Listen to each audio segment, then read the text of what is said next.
Welcome, everybody, to another episode of Circle of the Earth Fellowship. Hope y'all are excited to be with us.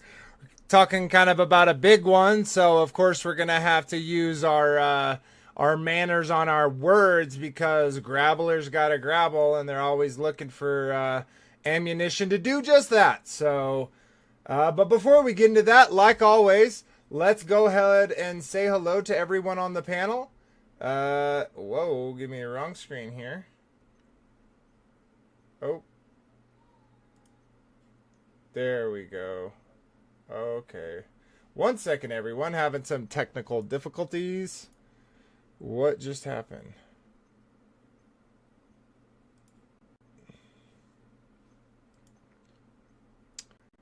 Interesting. Okay, I think it's... What the heck? Okay, let me try this. And then let's go here. Gotta wait for it to load. It may be giving y'all some issues over here too. And it looks like I'm frozen in Discord. Okay, there it goes. Okay, there's that. And video share. Why? Okay, it's got the wrong screen again. Okay, there we go. Alright, I apologize everyone for the delay. I think it should switch over now. Nope, still not.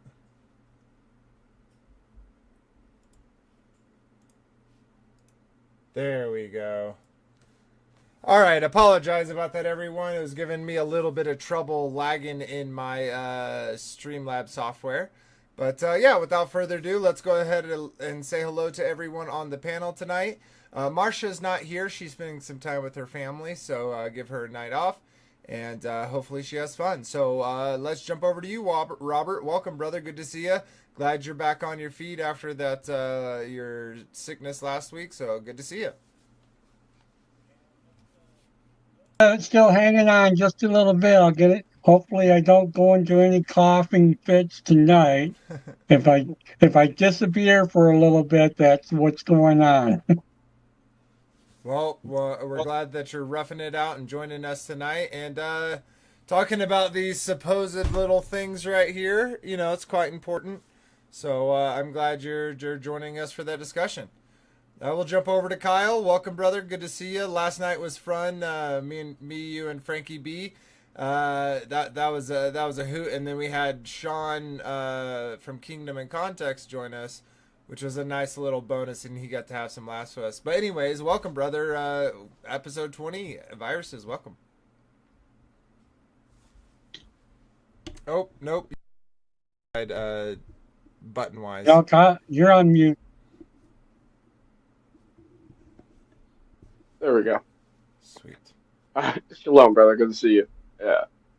Last night was definitely fun, and tonight will be fun again. Dismantling more of these lies that are interwoven that we need to sort of dismantle one piece at a time, it seems. Yeah, and something interesting, if anyone else picked up, we kind of had the asteroids, right, come down. We saw the dinosaurs. We saw the lake, the primordial ooze. And then we're zooming in even more now into these quote-unquote creatures, right? Because they're not alive. They don't reproduce in the normal manner. So what are these? And, we're going to be talking about them. And apparently these are everywhere. They're everywhere. And we need to worry about it. And every single person, your children, your family, your spouse, they're all possible, viral terrorists. And they don't even know it themselves. So pretty big and interesting topic, and glad to have you. And we got an OG, our brother BV. We haven't seen him for a while, but it's glad to see you, brother. And I know you've been recovering from a leg injury, but I'm glad to have you on and to hear your voice. How you doing, brother? Say hello. Not too bad. Not too bad. Just feeling up a little bit better, so I figured I'd come hang out with some old friends. Check out what you're doing. Sure. I've been paying attention, but after the yeah. Nope, no worries. You I'm know. glad you're able to catch this one, and you're always welcome as everyone is else. So sweet. Let's jump over to Frankie B. Welcome, brother. How you doing tonight? Hey, everybody, just pull a leg up and have a chair and sit back because it's going to be a bumpy ride. Hey, wasn't there a thing going on in the 80s that asteroids were going to bring sickness to this realm and stuff? There. Okay, so there's actually, and we're gonna Yeah. talk about that at the end. There's actually a movie called Andromeda where there was a satellite that crash landed, and this virus was able to quickly mutate where it could eat glass or rubber or any type of material in which they couldn't contain it anymore. And guess what they had to do? They had to nuke it to get rid of it. So, yeah, very interesting. And I have a list of movies, and y'all might be surprised, where it's specifically talking about a viral pandemic. So, but that more towards the end for that part. Sweet. Well, welcome, Frankie B. Yeah, so one of the guys I follow on YouTube, his name's Jason Jackson. He did a thing last night. He just released it. Did a breakdown of how vaccines and all these antiviral disease things started coming out in the early 1800s, and he breaks down the whole science behind it and all the propaganda and the news articles. We're going to share some of that, but he unlocks some really good stuff. Yeah, I think his name's Jason Jackson. Follow him on YouTube. Nice. Yeah, we got a plethora of great videos and articles to share. So I'm stoked to get into it. But before that, let's go ahead and do a little housekeeping. I'm working on this timing to get it done as fast as possible, but I always like to do it because it's good to remember. So first and foremost, Chris and Liz Bailey over on Take on the World, they allow us to come onto their platform and share our pieces of the puzzle with their family, with their community. So we always want to show them the gratitude and the thanks for doing so, because it does honestly mean a lot. So if you don't know, you're on Take on the World and you've never heard of us before, this is Circle of the Earth Fellowship, and we do have a YouTube channel as well. So if you'd like to support us, that's a good way to do that. And all the links that I'm showing you now are in the description of each video. So yeah, and like we always do, we read the comments from the last episode video. And so anyone had any good thoughts or just wanted to show support, we like to show some love. So nothing on Take on the World.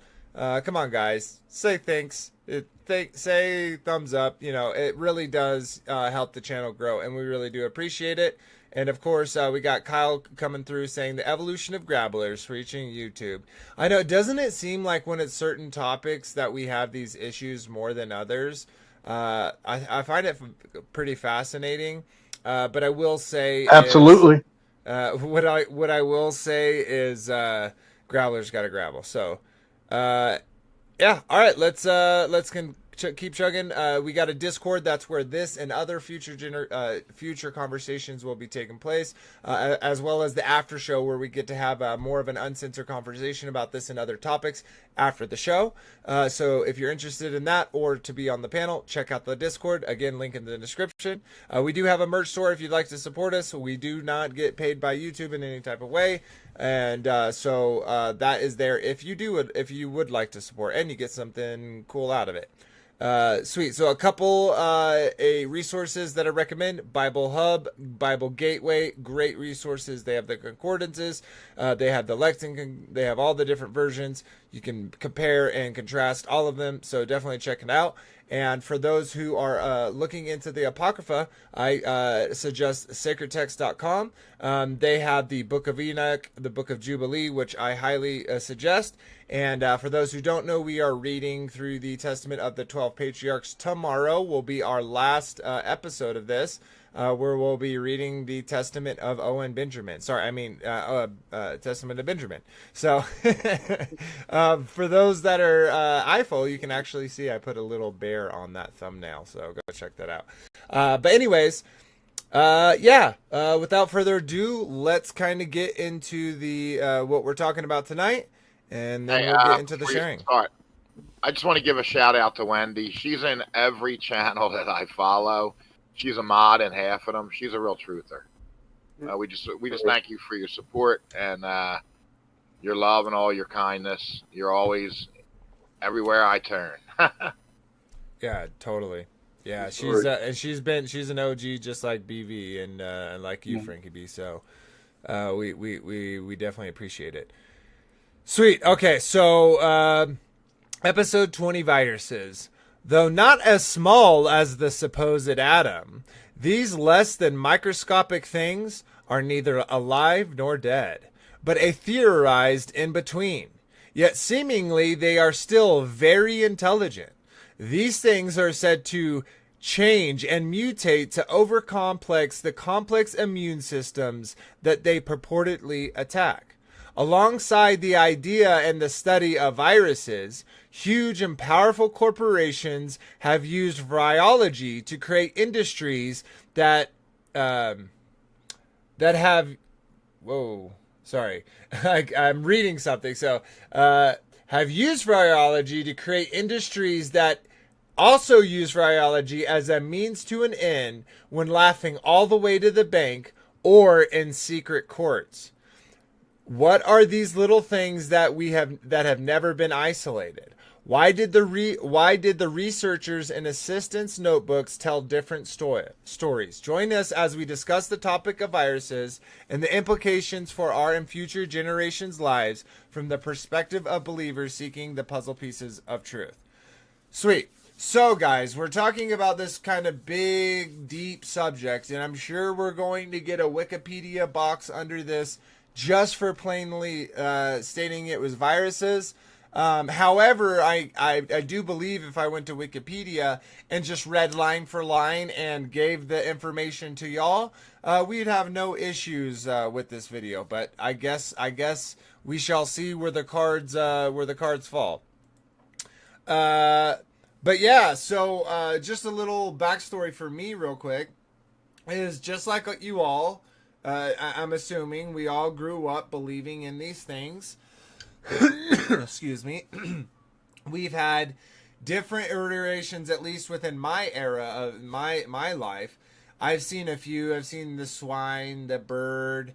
I've seen, the whole Ebola scare. I saw, of course, we all lived the beer bug scare. And in the 80s, 90s, even in that area, right, we had the big HIV/AIDS thing and that whole push for that virus. And so now what I will say, guys, is there are things about certain of these, let's call them viral diseases. And real quick, I am not a doctor. This is my opinion. I am not offering any medical advice. Do your own research. Talk to your doctor about what you should do. And then the decisions are on you. They're not on me. I'm just giving you my opinion. We're all just giving our opinion. But that being said, there are questions that I have about certain things.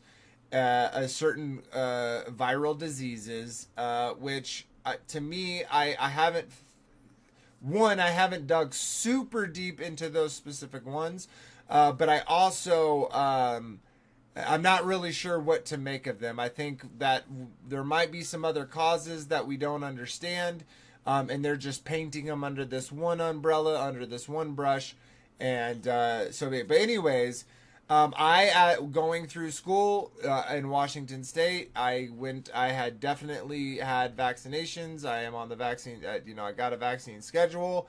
And though my parents weren't super into it, they did get all the base ones that make people scared. Now, I have 4 children with my wife, the Mrs. Vader, and not a single one of them has received a shot.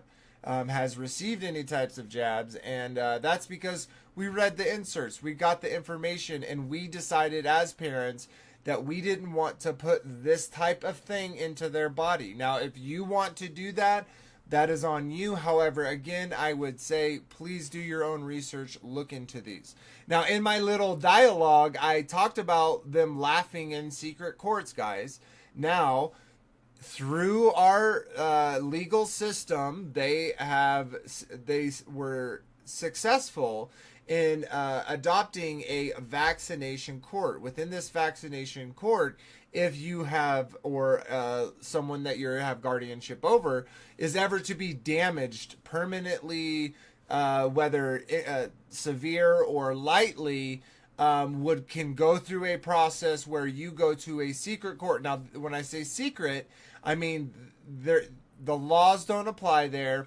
The judges are not elected; these are appointed judges by other men, right? And these men are often subservient to the pharmaceutical companies that give them all their money. And so, but I kind of want to stop, and I'm kind of going on a rant, and I know I'm kind of drizzling the gravy, but I want to stop and kind of get y'all's idea, because quickly to finish up, I had always believed in it. But then when I started looking into the evidence and specifically how they always had these rolling cycles of scares, I saw the same type of propaganda, predictive programming, etc., attached to this topic. And so that kind of sparked my skeptical mind when I started looking into this. So what do y'all say? What is y'all's thoughts about this subject before we start sharing the stuff we got to share?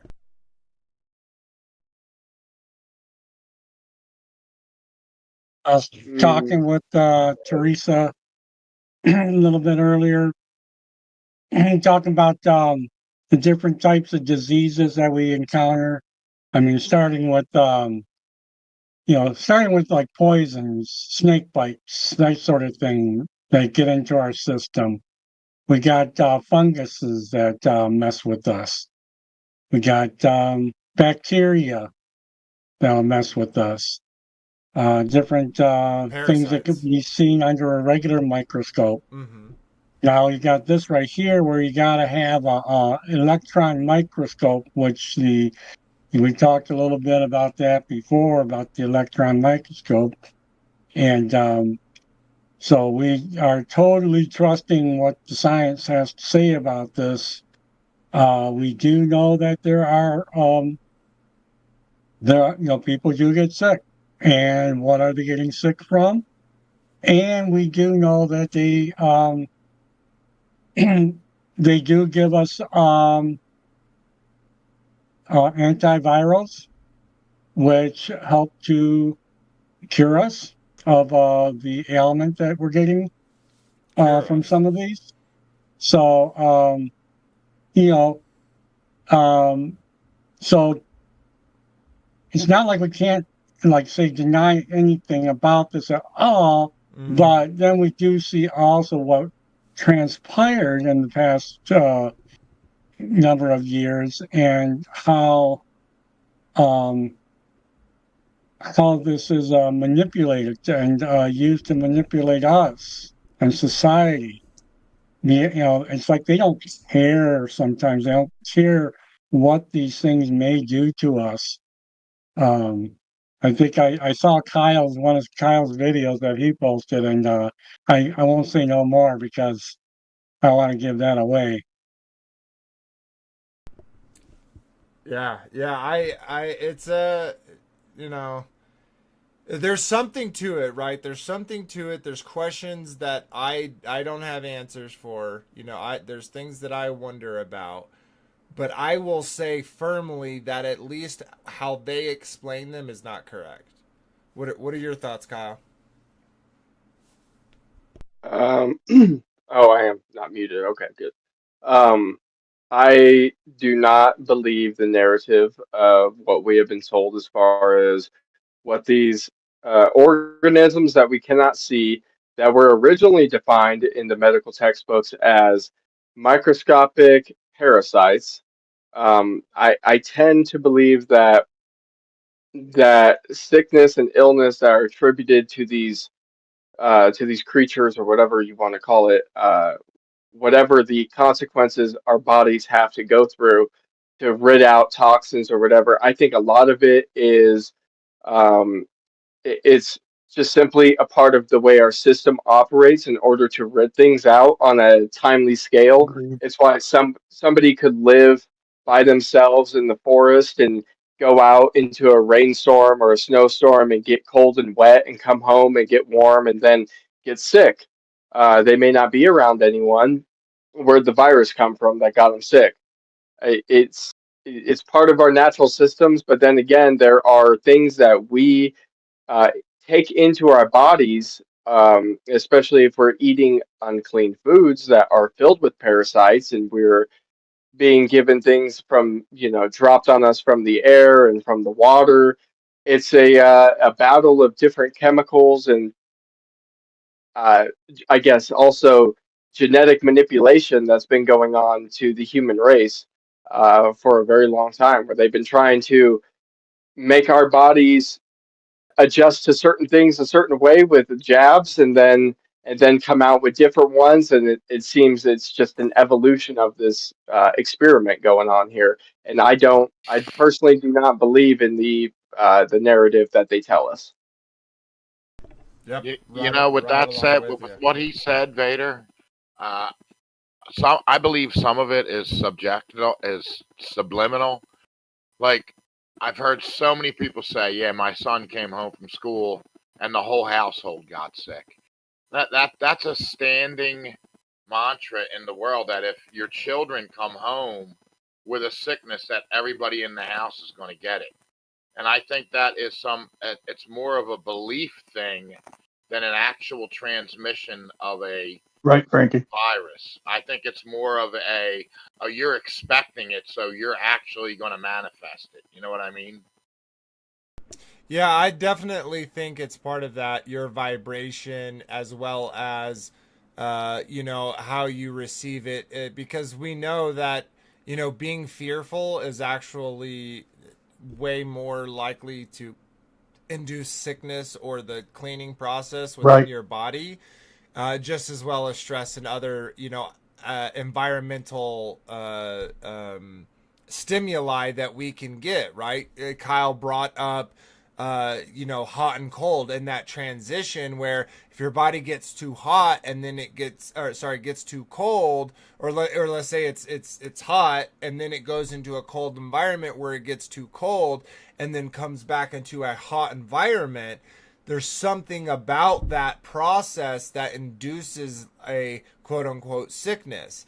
And so, are there things like bacteria exist? Yeah, we all agree that bacteria exist. These are things that can be seen in a microscope. These are things that can be isolated and tested against. And they have a proverbial beating heart. They are a live being. Whereas viruses are, again, described as non-alive beings. They don't have any type of any connection to any other life on Earth, although that they're able, again, to mutate somehow with intelligence behind it, and rapidly at that. So there's so many things that are fishy about this, as described. But let's jump over to BV. Where's your thoughts used to be, where you are now, and paint me a picture. I guess for me it was more like I was hanging out with that fat fellow and a bunch of us, and we had our own thing going for a little bit. And I was watching everything go from 2019 to 2021 in that 2 year span change. Their definitions change, the whole 9 yards. So it threw me off, and that started making me pay real attention. Now, I had the benefit of my parents didn't believe in vaccines. So I had a little bit of a head start, I guess you'd say. They don't like jabs. Sorry to correct you. But... Sorry. Yeah, Sorry. yeah, using a hard V word, they don't But like yeah, that. that's grabblers. Darn.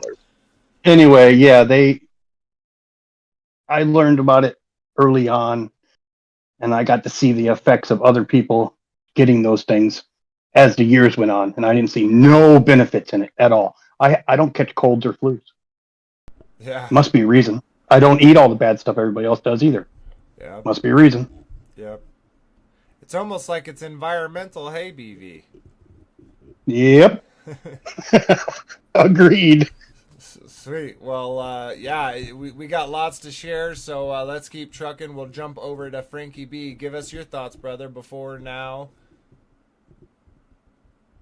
Yeah, there was plenty of times when my wife came home sick and I laid right next to her in the bed. Never lost a day or never even caught what she had. I really think it's a lot of it is subliminal. It's a belief pattern. You think that if you're around somebody, oh, like don't cough on me. You hear that all the time. Or if you cough or if you sneeze, someone says, "Oh, what are you coming down with something?" I mean, you're projecting that on. You know what I mean? A lot of it is just. Yep. It's a mindset, and if you have a mindset of health and wholeness, all the promises of Yah. He promised us long life and satisfied, health, wellness, fullness. I believe it's what you believe.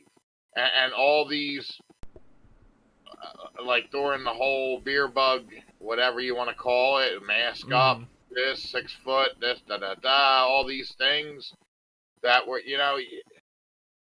when I was growing up, I had something called an immune system. I played in dirt. I ate, I ate bugs. I did, I played out. Sometimes I didn't, I gave my mom a hard time about showering because I had an immune system.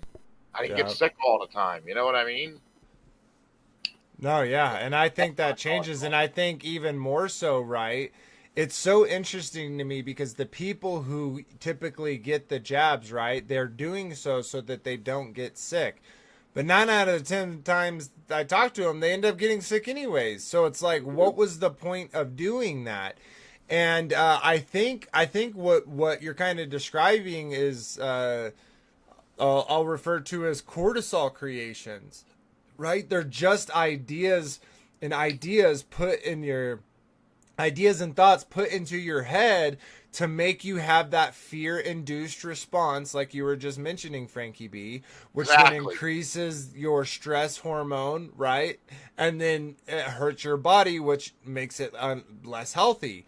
And so, yeah, it's interesting how they have that cycle for sure. Yeah, a guy at work got the nuclear coloma, whatever how you say it, shot or what a jab, and he was in the hospital for 2 weeks, paralyzed. It's sad, man. And you hear all the advertisements on the TV about them.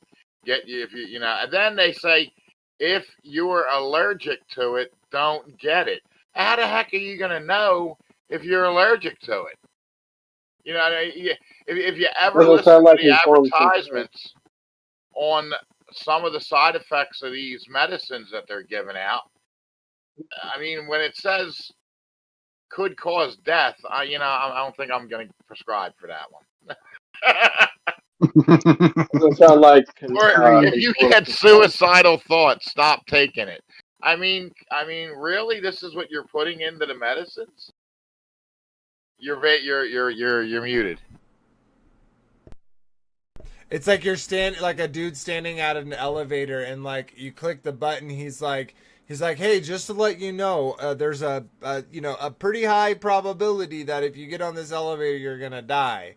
It's like people like that's an extreme example, but that's exactly what they do with the inserts. No one asks to read the inserts. No one asks. No one wants to know. Doesn't sound like like anyone's being able to consent to this. Like they're not being given the information to know what they're putting in their bodies. Isn't there a term in the field for that?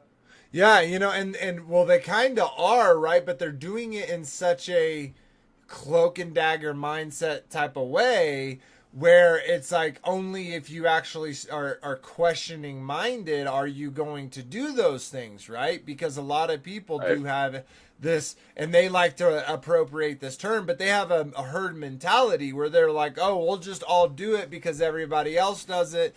We'll go along to get along regardless of the implications it could have to my life or my child's life or to the world's life, right? And we saw the power that was gained with their, pandemic, right? And we saw all that stuff. Mm-hmm. This isn't a beer bug specific stream. It's kind of inclusive of all virology. But obviously that was a big part in recent event that we had to deal with. So, sweet. All right. Let's, Frankie B, let's start off with yours. Because you just have the one link. Let me find it, though. Yeah, he does an in-depth breakdown on the history of these jabs. But at okay, here it is. 25.25, the marker that I told you, gives a real interesting take. Yeah, I'll start it at 25.25. Or as close to it. Okay, there we go. Okay, hopefully YouTube doesn't give us too big a problem. And let me go ahead and share this on screen. We can go ahead and drop cameras just so that it's not causing us issues.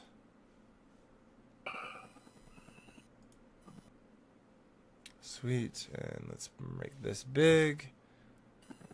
Oh, he breaks down the whole Caduceus thing, too, in the beginning. Churches, theaters. All right, so real quick before I actually play this, this is the channel that Frankie B was shouting out in the beginning of the episode. This is Jason Jack, so if you're interested in watching this, go check this out. This is Evidence of Satan's Little Season, number 2. Is the name of the video if you're looking for it specifically. So let's go ahead and see what Jason's got to say. Health Commissioner issues proclamation ordering drastic methods to check disease. So just on the tail of that pandemic now, we're in the 1920s, and a young Franklin Delano Roosevelt became a prominent figure in the United States political scene. You can see him here with his wife, Eleanor. Real quick, his wife looks like a man, doesn't she? Well, Franklin Delano Roosevelt developed what many thought at the time to be poliomyelitis. Now, poliomyelitis was not a disease that was common at all. And it wasn't even until 1789 that it was first described, and it wasn't observed as any type of epidemic until the late 19th century. So just a few decades before Franklin Delano Roosevelt reportedly developed polio was it even something to consider seriously. And this is within the little season and after about a century of inoculations. You can see him here recovering in Warm Springs, Georgia, and he did this often after his diagnosis.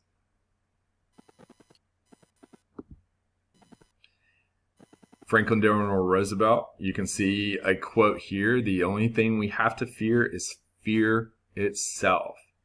And unique. Sounds like what a Satanist would say, because I say the only thing we have to fear is the Almighty. To Franklin Delano Roosevelt was he was a 4-time president and served from 1933 until his death in 1945. And this covered the early part of World War II. He was also a Freemason and member of the Oddfellows.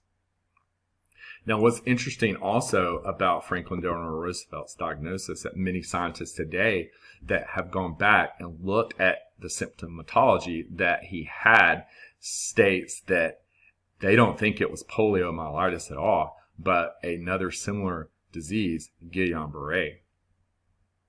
And one of the things that causes Guillain-Barré is side effects of inoculations.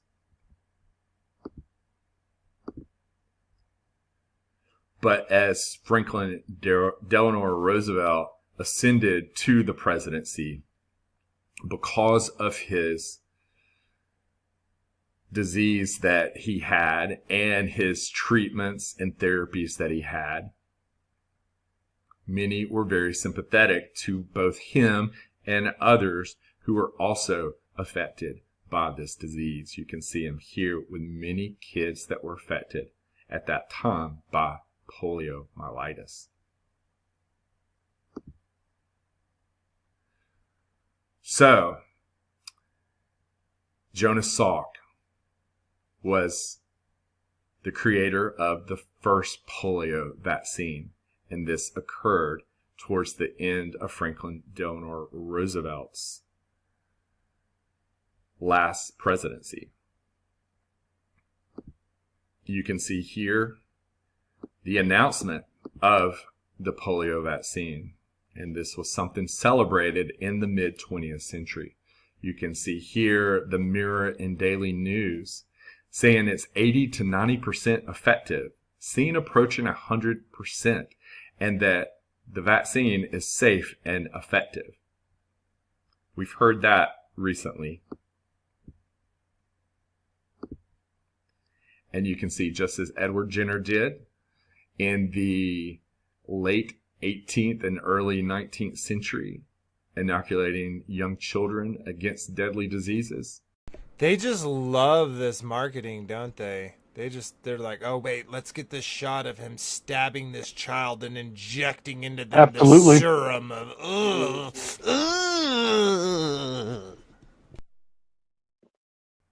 Jonas Salk in the mid 20th century. Later, hold on. Carried. Yeah, he puts up a graphic that if a child or a young adult gets all the jabs required, it adds up to about 78 before they're 20. It's insanity, bro. Yeah, and that vaccine schedule, Wow. the jab schedule is continually being added to each year. It's getting bigger and bigger each year. On this same treatment for new diseases that were popping up during this time, during this era.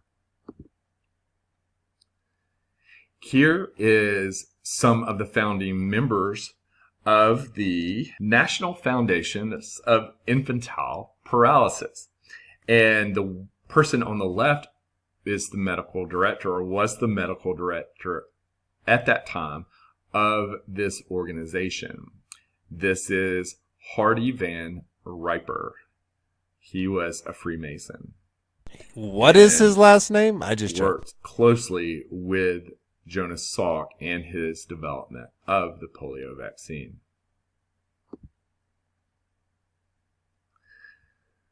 So thanks to Jonas Salk, the polio vaccine was distributed widely and began to show up on the childhood vaccination schedule shortly thereafter.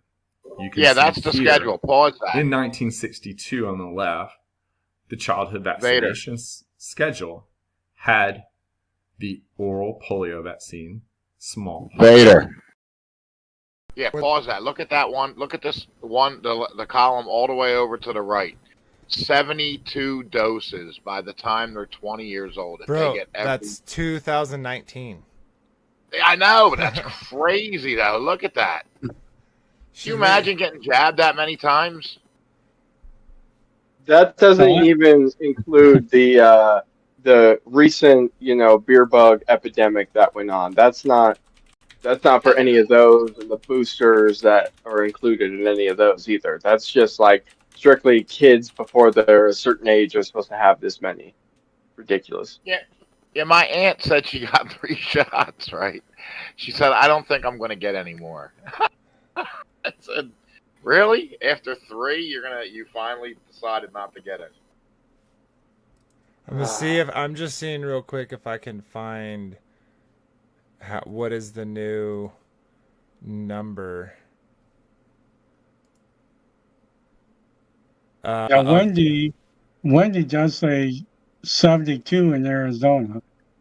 So it's still 72. Okay. Mm-hmm. Well, it wouldn't surprise me. Yeah, no, that's insane. That's a lot of jabs, man. Come on. No, I'm over there. in 1962.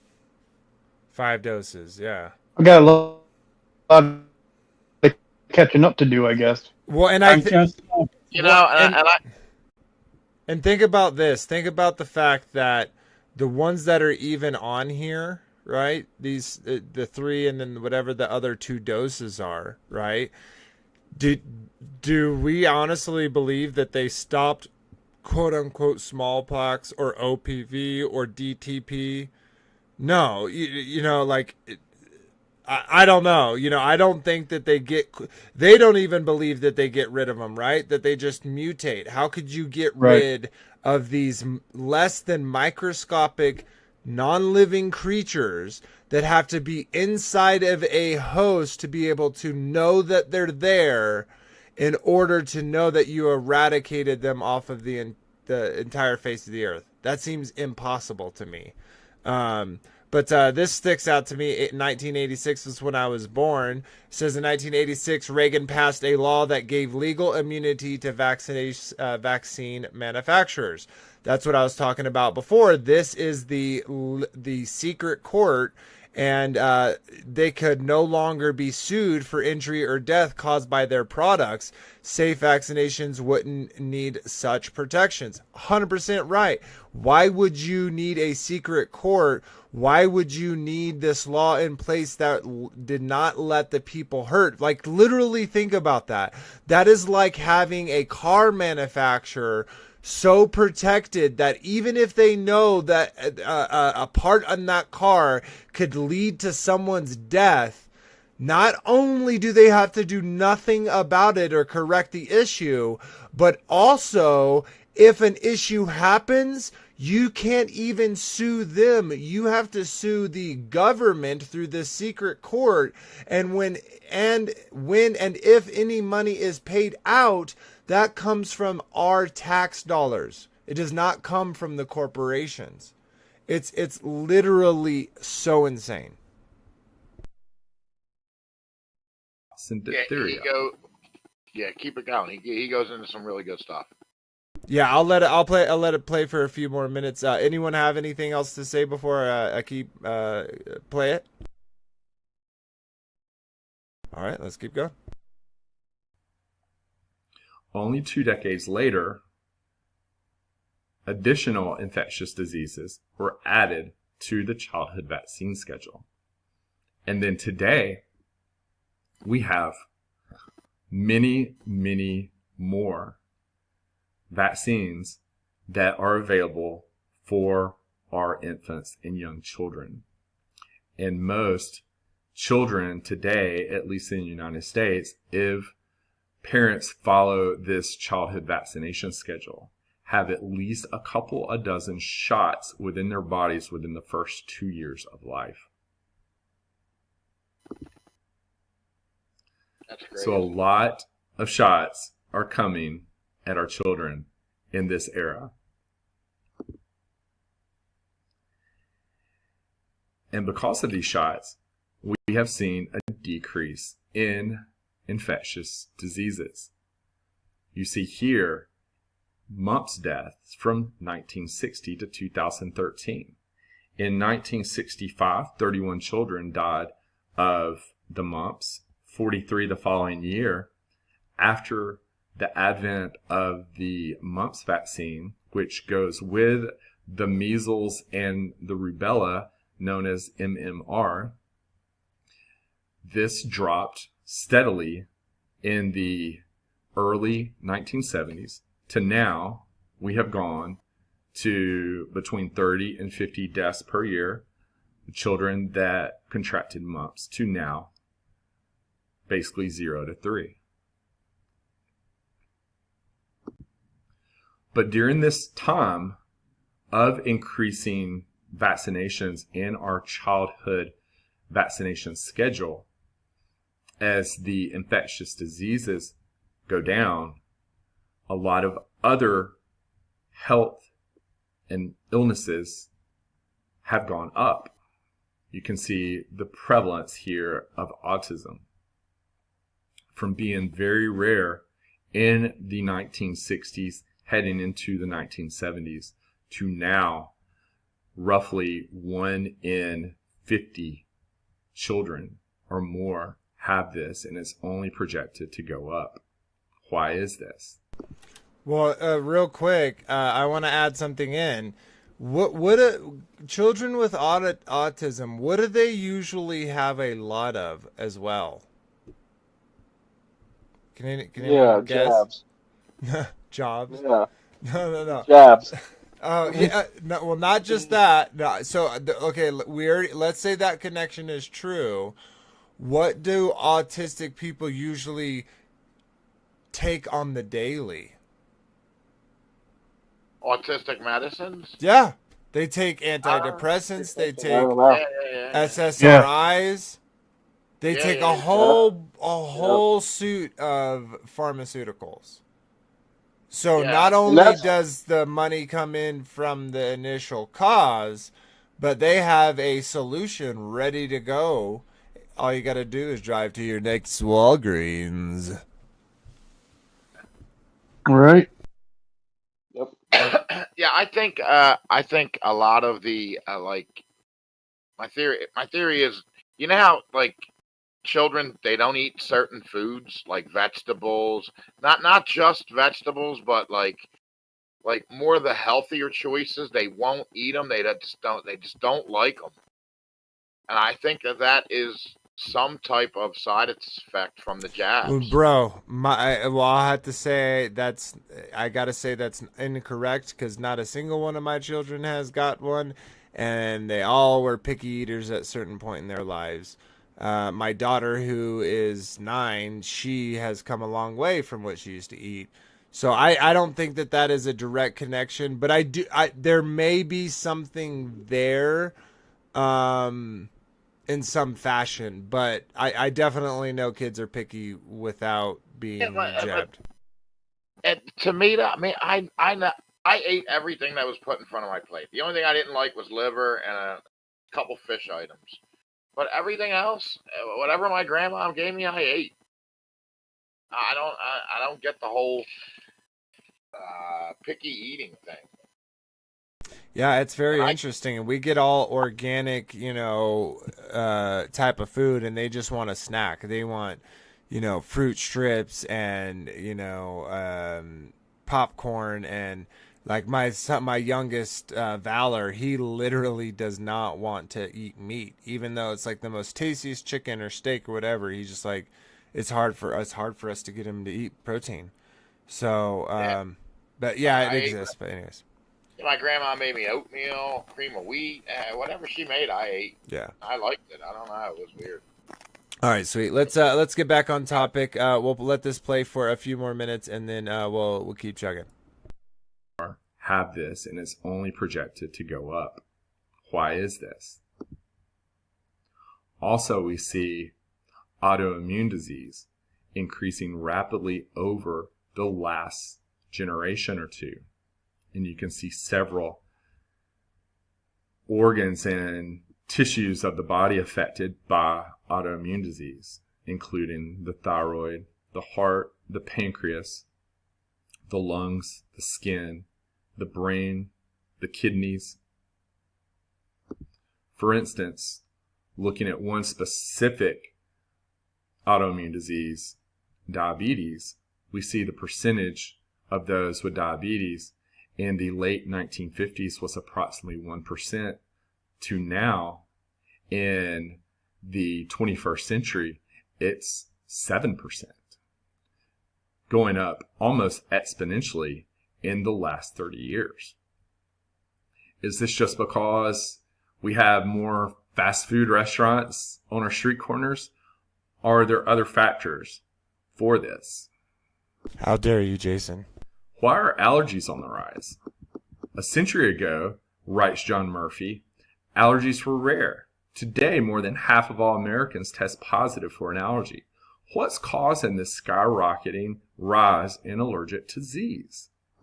Just some more anecdotal. None of my children are allergic to anything, and none of them got jabbed. So It has doctors baffled. I think a lot of it has to do with them, what they're spraying in the air too. the allergy. Yeah, there and he even admitted, right? He said, could there be other factors? And I think he's right. It's in the food, it's in the air, it's in the water. They're attacking us on all vectors, but greater is he who is in us than it is in the world. So we know we're not perfect. We know we have a God, but we also know that we have a God and we have a Messiah before us. So to echo exactly what I just said. All right, sweet. Well, that was a great video. If you'd like to watch more of it, here's the information. So go check it out. But yeah, let's keep trucking along. So Robert or Kyle, Robert. what would y'all like to share first? Oh, yeah, you can go, Robert. I thought that yours were better than what I posted up. I just got a few anecdotal things in there. Okay, so are these yours, Robert? Oh, what the heck? I gotta So, oh yeah, this was a weird thing. so that was that weird thing there that they started. Yeah, It's time for Reasons to Smile, where we highlight people in our community. Okay, let's let that buffer a little bit. But go ahead, Robert. I apologize. No. It's just that that was like, you know, the beginning. They got everyone to promote wearing masks and doing this and that. Did that? Don't you think that whole aspect kind of reminded you of like high school and the whole like the people trying to get everyone to come to the football game or the baseball game or the hockey game? Oh my goodness! I know. It was The bully mentality. yeah, juvenile. Had to laugh at what If you they don't get did the with jab, I can't go to the game. Thanks. Yeah. well, yeah, there's that too, right? You know, like my wife, work from home, and so they did things like they send her a camera because we all want to see your faces. Yet they told everybody to make sure that they post on their socials them wearing masks. Yeah, this whole thing reeks of propaganda, and even though predictive programming comes before, we're gonna talk about that through the entertainment at the end. And but this type of thing, they do this in so many different ways, right?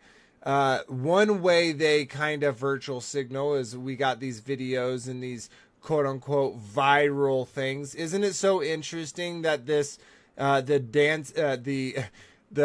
nurses go viral with the coronavirus dance, right? Mhm. It's like literally they're mocking you and they're doing it in front of you. And we kind of already showed before, right? What was that? The like the Olympic Games or the European Games, where they literally had that whole scene of the nurses and the doctors and the boogeymen coming out, and so they already had that predictive programming in place. But yeah, let's watch this insanity.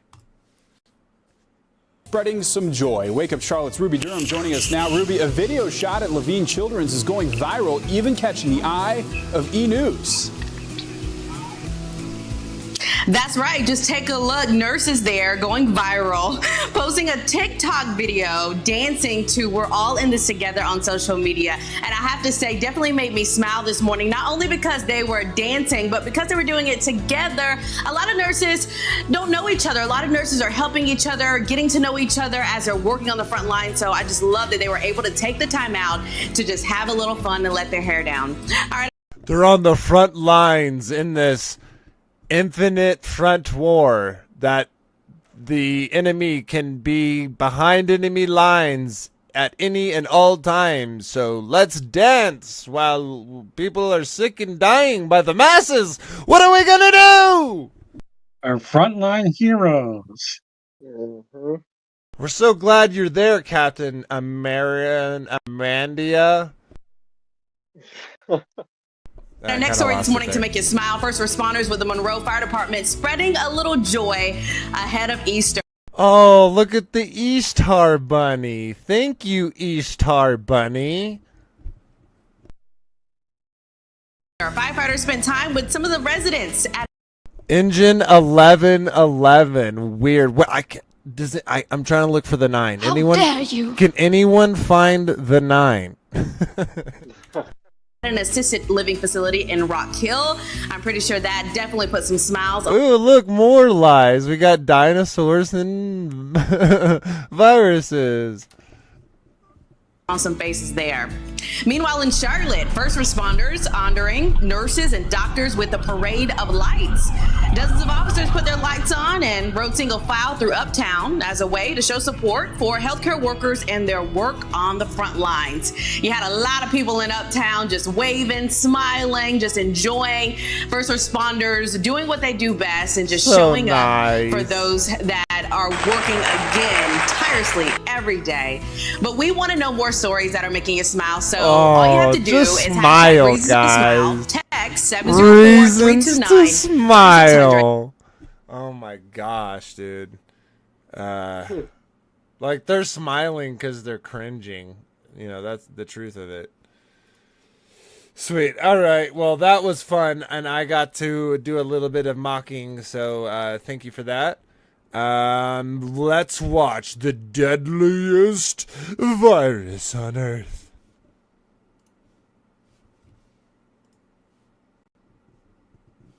In the 1970s, thousands of chicken heads rained from the sky in Europe, making foxes and other wildlife confused and very happy. Why? They were filled with a vaccine to fight the deadliest virus known to humanity. Since the 1930s, a rabies epidemic had been sweeping across wildlife populations in Europe, and humans wanted to finally get rid of the virus once and for all. Okay, I gotta take a break and I feel like I have to at least acknowledge a huge elephant in the room. Okay, weren't we all taught in school that there was no medicine for viruses because once you had them, they were always there, and all you could do was treat the symptoms? Stick your hand up. Does anyone remember that? Oh yeah. Yep. Right. Yeah. Right. Yeah. That's very recently they were still saying that. I mean, I'm not sure that anything's really changed. I think they just claim they found like a different way around it with the jabs. No, and I acknowledge that, but what I'm saying is it's like, so and I get there. I'm just saying for the people who do believe in it, just remember that they said there was no cure for these things, right? Right. But they just said, hey, they did this way. Okay, and I know they're taking that virus, and even though they have to use a electron microscope to see it, they're somehow doing surgery or damaging it enough.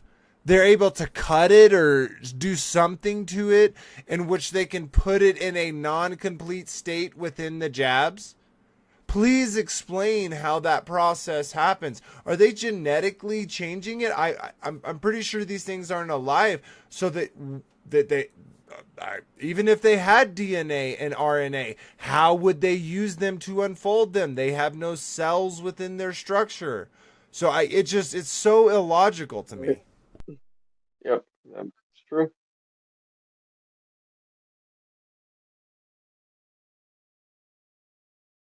Rabies is named after Lyssa, the ancient Greek spirit of mad rage, and has been haunting us for at least 4,000 years. It can turn animals into angry beasts and humans into zombies that fear water.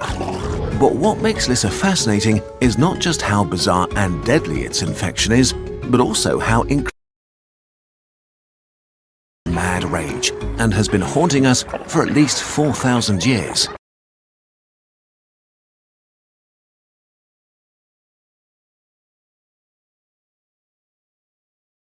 I gotta drop it down. I know it looked really nice, but I think that might have been the reason why it was lagging so much. But let's see.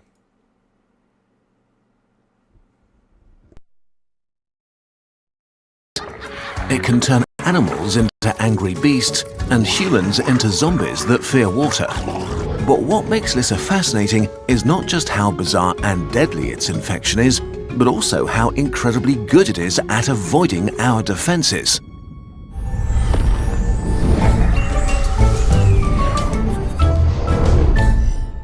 Yeah, look at all of... Oh my Viruses exist on the edge between life and death, hardly more than a few genetic instructions that need living cells to multiply. The Lissa virus is simple even for a virus. It has only 5 genes, that is, the instructions for 5 proteins that let it solve complex problems: infect a mammal, avoid its immune system, travel to its brain, make more of itself, and infect new hosts. Let's see what happens if you get infected. It all starts with a bite, most likely by a dog carrying millions of viruses in its saliva, pushing them deep into the tissue. The goal is your nerve cells, your neurons. They are living electrochemical wires transferring signals throughout your body and can stretch for up to 1.5 meters with their cellular machinery on one end and a terminal on the other. The terminal is where cells talk to each other by passing chemicals that convey information. Lissa probably binds to the receptors that are crucial for this process and slips inside the unsuspecting nerve cells. Inside, the virus has to solve a big problem. It needs to get to the cellular machinery to take over the cell and make more viruses, and because neurons are pretty long, this can be far away. There is a solution at hand though. Cells have microtubules spanning their insides that give them structural integrity, but they also provide a track system for a specialized delivery system. Dynein motors are actual motors that use energy and deliver packages. They're made from 50 different proteins, 10 times more than the virus, and look like a little pair of shoes. Lissa uses one of its 5 proteins to hijack this amazing system and order it to head for the nucleus. What's the immune system doing to prevent all of that? Well, unfortunately, not much. Usually when a virus attacks, your civilian cells are crucial in activating your immune response. They notice that they've been infected and release hundreds of thousands of a special family of proteins, the interferons that, well, interfere with viruses. We'll have to simplify a lot, but in a nutshell, interferons alert your immune system to make antivirus weapons. But they do much more. They tell civilian cells to turn down their protein factories for a while, which means that viruses can't replicate efficiently anymore. And interferons tell your cells to become super transparent, which is important because how can your immune cells notice that your civilian cells are infected when viruses hide inside them? Your body solves this by creating display windows into their insides called MHC class I molecules. Cells constantly produce stuff to stay alive, and to showcase to your immune cells what's going on inside them, they take random samples of their products and put them into these tiny display windows to give a peek inside. Interferons tell your cells to make way more display windows and become super transparent. Aren't y'all so happy that random events and a big asteroid that hit the ground that provided the amino acids and proteins, and then there was this like super lucky coincidental spark, a lightning strike that created the first single cell? Don't you think that, aren't you so glad that that all happened to create such sophisticated technology, for a lack of a better term? You know, of course I'm being sarcastic and facetious. It's just so insane that even under their own explanation of how these things event, that these could be created over random chance and random mutation over any amount of time, let alone their 28 billion years. Absolutely. If a cell is infected and forced to make virus parts, your immune cells will see these parts in a window and order the infected cell to kill itself, and all the viruses trapped within. This is one of the most powerful methods of wiping out a viral infection. Unfortunately, Lissa blocks your neurons from making interferons and stays basically invisible to your immune system. In contrast to many other viruses, when it replicates, it doesn't kill its host, which would also trigger alarm systems. Instead, it stealthily jumps from neuron to neuron, very slowly making its way to your brain. This phase can take weeks to months and very rarely even years, and depends on a bunch of things, like if the bite was in your face or foot, or how many viruses got into your muscles. Lissa is a patient monster until it reaches its goal, your brainstem. Finally, the immune system catches on that something isn't right and reacts. It dispatches some of your most powerful antivirus cells, killer T cells, to seek and kill infected cells and wipe out the enemy. In other viral infections, this would be a turning point, but in rabies, the T cells are rushing towards their doom. Simple Lissa, with its 5 proteins, plays a reverse card, using the immune system's ingenuity against itself. Your central nervous system is a very... It's almost like they're describing gods, that they can just miraculously play an Uno card. They're so intelligent that they design it from the very beginning. This is like an Ocean's 11 movie, guys. This is the bank heist. Like the amount of planning from these, like he said, in between life and death things, somehow are able to do such intelligent things. You know, guys, it's almost as they're taking two separate things and saying they're the same thing.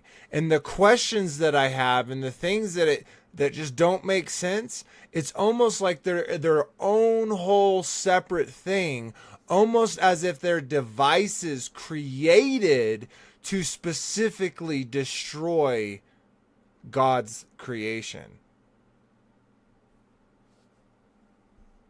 Let's keep checking. Yeah, agreed.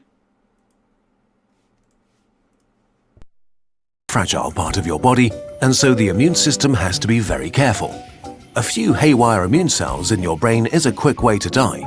So they aren't free to enter your nervous system, they have to be invited in and can be kicked out.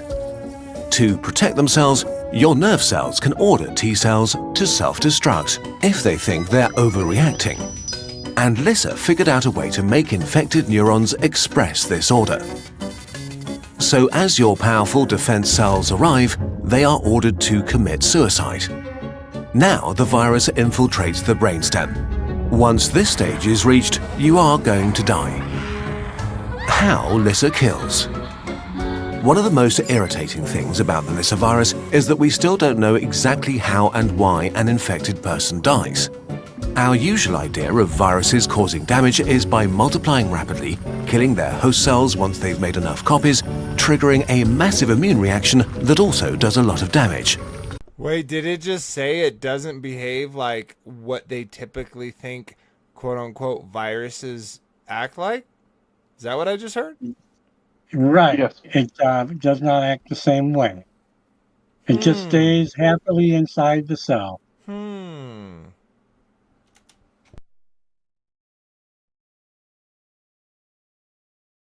But this doesn't seem to be what happens here. Brain tissue of rabies patients shows minimal, sometimes non-existent damage. Instead of murdering everything in sight, it's currently thought that Lissa wreaks havoc by messing up the neuron communication inside your brain, so much so that it can't function anymore. This leads to symptoms like confusion, aggression, and paralysis. Now the virus begins to leave. Still traveling through neurons, it migrates away from the brain and heads for the salivary glands. This is remarkable because after traveling in one direction, the virus reverses its course. After decades of study, we don't know how this works. Lissa ends up saturating your saliva, ready for the irate mammal to bite another and repeat the cycle. While this seems like the beginning of a zombie outbreak, luckily there are no known cases of a human biting another and spreading rabies this way. Now, the end is near. You are rapidly developing encephalitis, a swelling of the brain with many unpleasant neurological symptoms from lethargy to paralysis. Slowly at first, and then suddenly, organ after organ fails as you slip into a coma. There is no known effective therapy. Barely anyone has ever survived LISA once symptoms begin to show. It is by far the deadliest virus we know. Except there is actually something that could save you, a vaccine. Look at the God, the Savior. First we have the God, and then the one that's going to save us. Of course. Yes. Bring in. Look, dude, guys, really think about this real quick. I'm going to go back real quick. Oh. Except there is actually something that could... What does that kind of look like? What letter does that kind of look like? Kind of looks like a cross, doesn't it?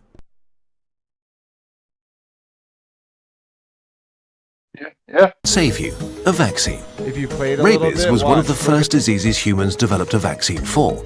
As vaccines do, it prepares your immune system for a future attack so it has the right weapons ready in high numbers. The horrific tricks of simple LISA don't work once you are vaccinated. And the vaccine is special for another reason. Because LISA is so slow in the first few weeks, it can be given to you after you've been exposed. So you can still be vaccinated after you've been bitten by an animal. Which is super important if you've had contact with a sick wild animal, say a bat, because you often don't even notice a bite from tiny teeth. Rabies is a monster, one that has followed our species around for thousands of years, that our ancestors were terrified of, and rightly so. It still kills around 60,000 people each year, almost half of them children. We are far from eradicating this monster. It lurks in the shadows, in forests and animals of all kinds, ready to return in greater numbers if we ever forget how to keep it at bay, or if we continue the trend of being suspicious of vaccines. Let's hope that propaganda at the end. Okay, so really quick, what I want to say is, do y'all think if we go back and look at the vaccine schedule that rabies is on there, why wouldn't, if this thing can just 100% make sure you never have it ever again, why wouldn't they just give every single person it always? Because then no human would ever die, right? Right. Why don't they? Why isn't that on the schedule? That was a good graphic. Thanks for your sharing there. I'm gonna have to refresh this again. See, I hate sites like this. They'll just keep playing over and over and over, like autoplay. So it's gonna have to do. I'm gonna have to, because I'm pretty sure you didn't send me baby prairie dogs leave burrow for the first time. We haven't sounded like the squirrels in a while. Yeah, like, look, I'm gonna have to like click back so many times. That's insane. Okay, here we go. So this is from Fox News. It says NIH admits to funding gain of function research in Wuhan lab. Wuhan.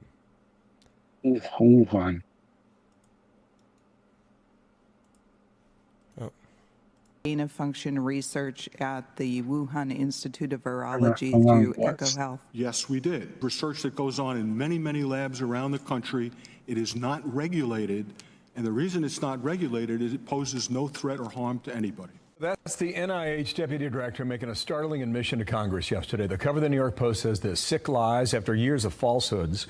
Health official admits U.S.-funded dangerous virus research at China's COVID lab. One guy trying to get to the bottom of this is House COVID Subcommittee Chair Brad Wenstrup, the Republican from Ohio, also a doctor. Sir, good morning to you. You folks like you and Rand Paul have been trying to get people like Anthony Fauci to admit this for a long time. Why did this gentleman, Lawrence Tabak, go as far as he did yesterday? Let's start there. Why? Well, I think that he's been a reliable source for us in answering the questions honestly and openly as someone from NIH as opposed to others. What we saw happen this week is the NIH has now debarred EcoHealth Alliance and Dr. Peter Daszak from doing any type of work right now, and I think that's appropriate. They were doing gain-of-function research in Wuhan. Now, Dr. Tabak just said it's not dangerous in that clip. But he says that because he says they're dealing with animal viruses, but they're taking animal viruses and trying to make them more pathogenetic to a human being. In other words, more lethal, more dangerous towards human beings. And that's the bottom line, and that's what they were doing. And when they did that, when they actually facilitated that in the 5th year of their grant, they didn't file their report for 2 years. And Dr. Daszak with EcoHealth Alliance said that he was locked out of the system. And NIH did forensics on this. They were never locked out of the system. Wow, they weren't turning over their lab notes either. Okay, so Tabak said this is research. The generic term gain of function is research that goes on in many labs around the country. He says it's not regulated, and the reason it's not regulated, it poses no threat or harm to anybody. Wow, in hindsight, maybe we blew that one.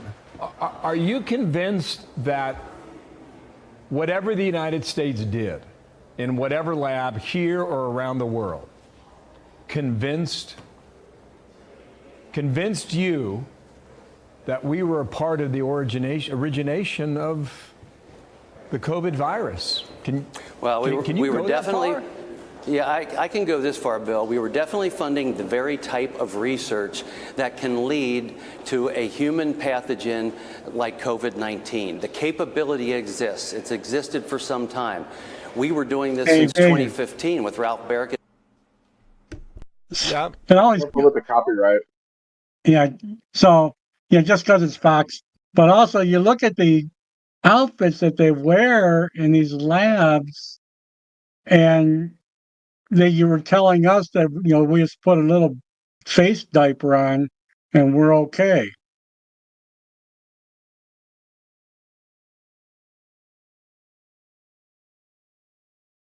Are you mute? Oh, yep, I am muted. Yeah, no, I agree, but I also believe that those type of suits would be used for biochemical things, right? There are gases and concoctions that can be made that are extremely severe to not only your insides, but to your outsides as well. And so that's the type of things that those would be used for. Now, I think they're kind of upping the whole idea, but I get your point. Is they're portraying like, hey, they're dealing with these quote unquote viruses.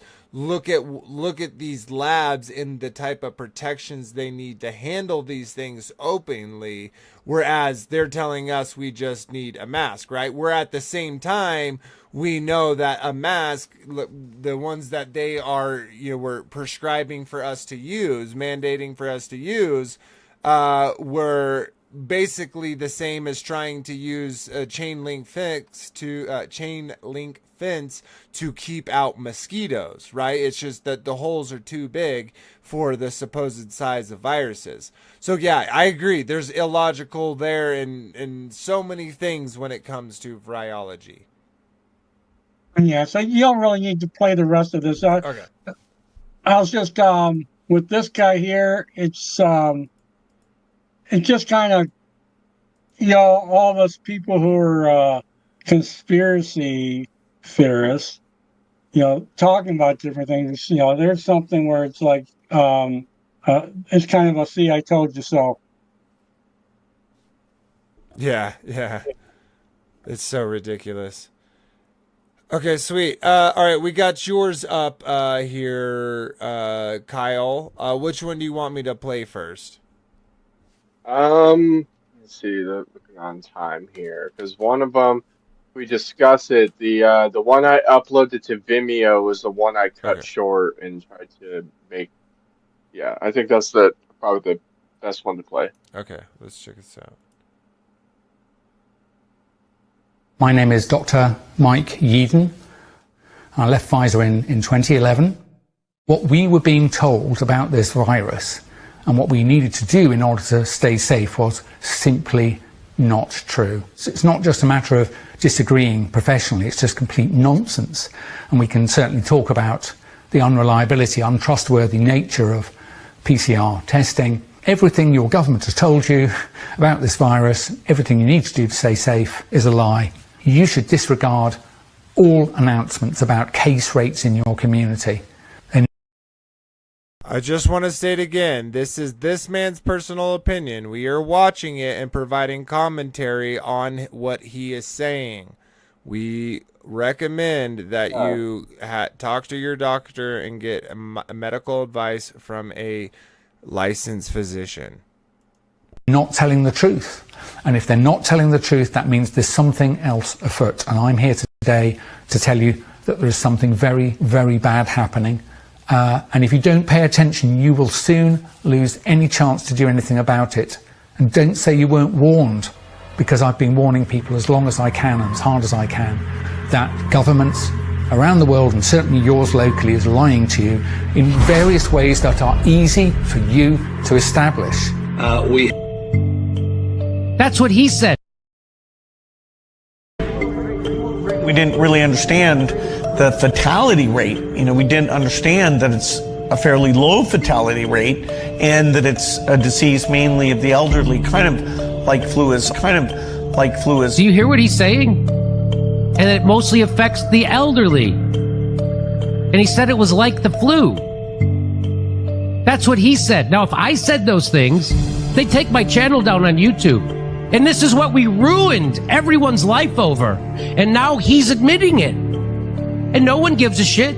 No one. This isn't going to be run on CNN for a week. When someone dies of cancer, for instance, generally it's pneumonia or the flu that takes them out. It's like they're so weak that if they get the flu or if they even get a bad cold or pneumonia, that's everybody knows, right? That's common knowledge, right? Yep. But they don't put the flu for cause of death. They put cancer still, right? Yeah. Right? Yeah. But when it comes to COVID, which is same symptoms, it's a coronavirus, they mark that as the cause of death. What if everybody that died of the flu that had cancer and the flu took them out, what if they marked that as a flu death? How many flu deaths would we have a year? Like 1 million? Right. We would have like 1 million flu deaths a year, right? More, yeah. Do they do that with? It's interesting, isn't it? They had no flu cases, which was the wildest shit ever. Like if you look at the flu, there's a map that they have like red for a positive test of the flu during flu season, and then they showed 2020. In the year 2020, it's like a non-existent flu season. Yeah. It was the lowest recorded numbers of flu ever. There's your flu last year. Here's your flu this year. Literally doesn't even exist. It's not even there. Look. And again, this is the CDC's numbers. CDC's numbers. The flu is magically gone. It's all COVID now. I just want to be clear in terms of the definition of people dying of COVID. So the case definition is very simplistic. It means at the time of death, it was a COVID positive diagnosis. So that means that if you were in hospice and had already been given, a few weeks to live, and then you also were found to have COVID, that would be counted as a COVID death. It means that if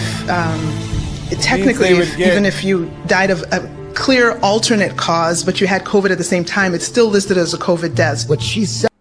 Thank you, $36,000. Neanche una superficie. Did I skip it or something? Lo passiamo sulla frutta, in questo senso. Kiwi è venuto positivo. Ripetiamo l'operazione.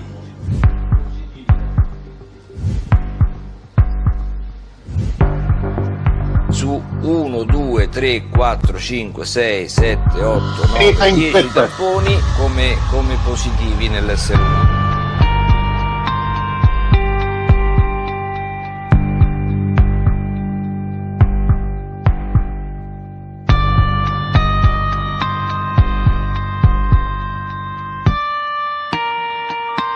The PCR is just completely invalid, because even if it did work as a test, well, what are you measuring? Because the only way to develop a test to measure a virus is to first demonstrate the virus and then find some part of it that you can measure more easily.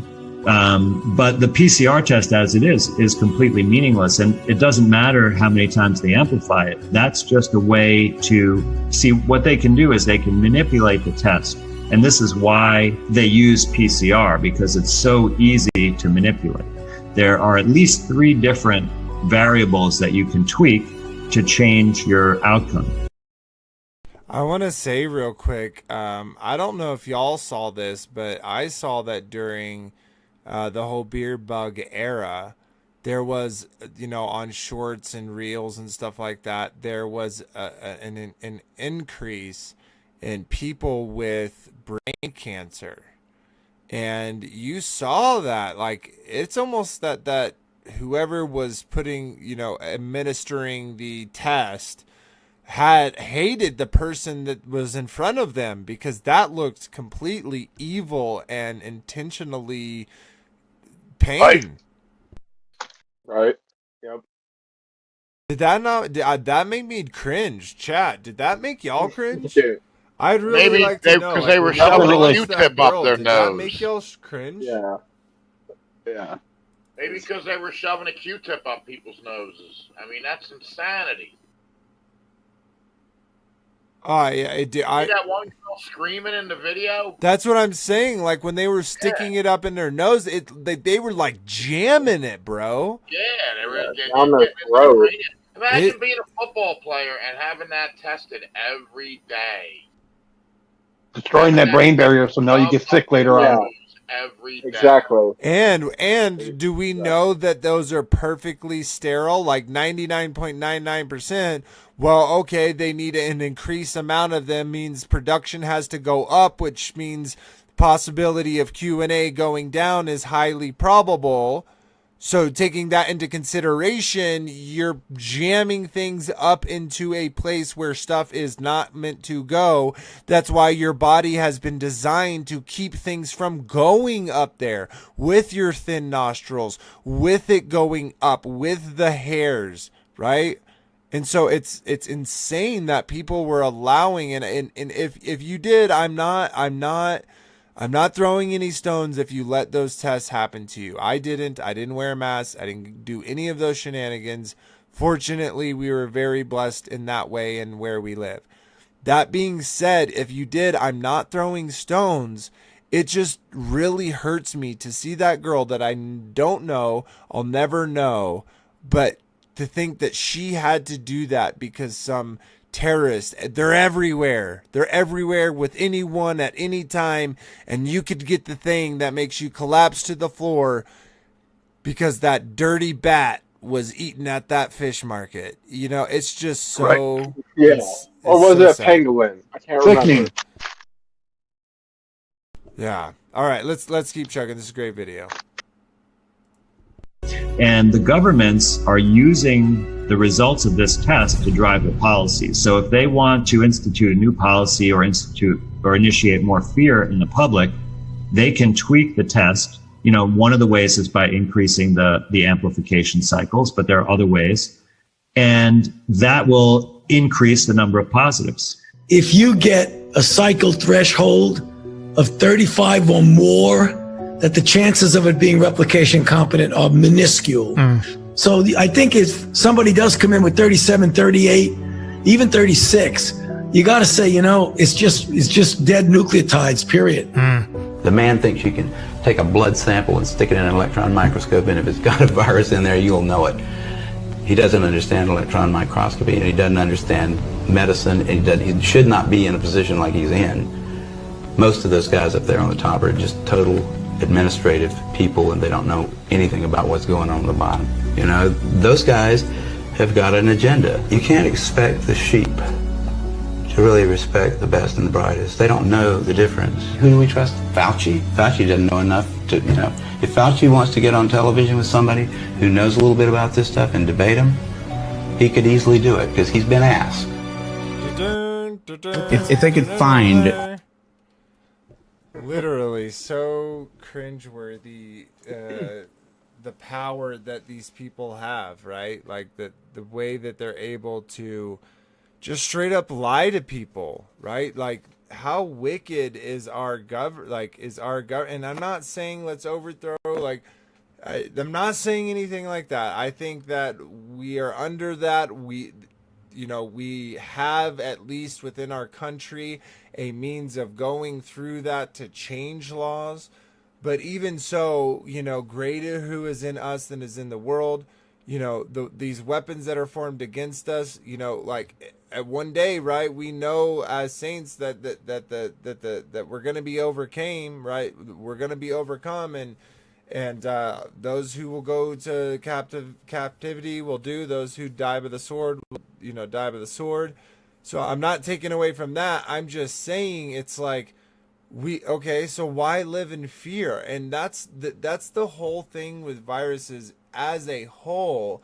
And as we've kind of looked through it, right, like a lot of these previous topics, they're all this fear theater, this fear inducing, creating your body to create the stress hormone that literally shuts your body down. And people are willing, we've seen it, guys, people are willing to go we'll go through from trend to trend, one after another, and keep within that fear mode. And it's very sad, and this is why these people who would believe in virology, or people who would believe in the vaccine schedule, you could consider them enemies, right?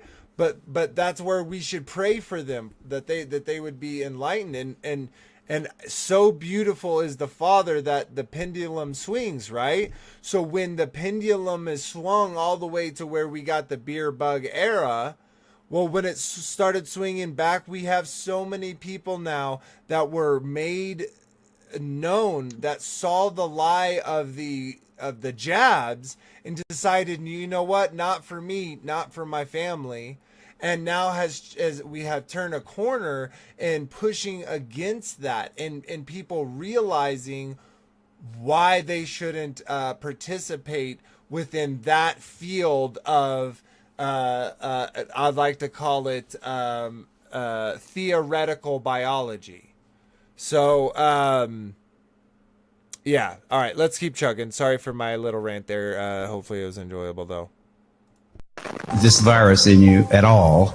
And with PCR, if you do it well, you can find almost anything in anybody. It starts making you believe in the sort of Buddhist notion that everything is contained in everything else, right? I mean, because if you can amplify one single molecule up to something that you can really measure, which PCR can do, then there's just very few molecules that you don't have at least one single one of them in your body, okay? So that could be thought of as a misuse of it, just to claim that it's meaningful. Those tests are all based on things that are invisible, and the results are inferred in a sense. PCR is separate from that. It's just a process that's used to make a whole lot of something out of something.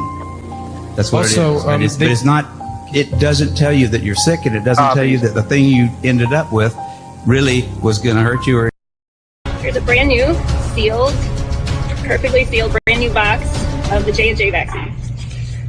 You can see here, I'm going to break this open, and perfectly on top is this perfectly normal package insert.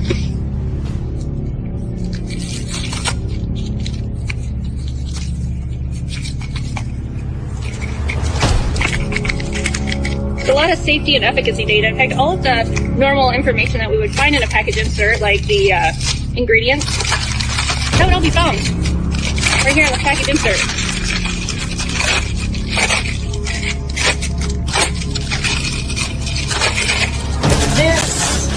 This is why people hesitate to take it.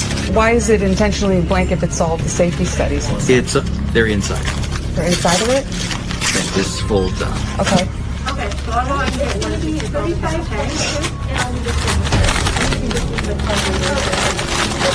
pens. Dude, I gotta say, this is such a good troll. Like, well, yeah, you open it, show me it, I want to see it. And they're like, can we actually get the I can never, the dun na na na na na na. I've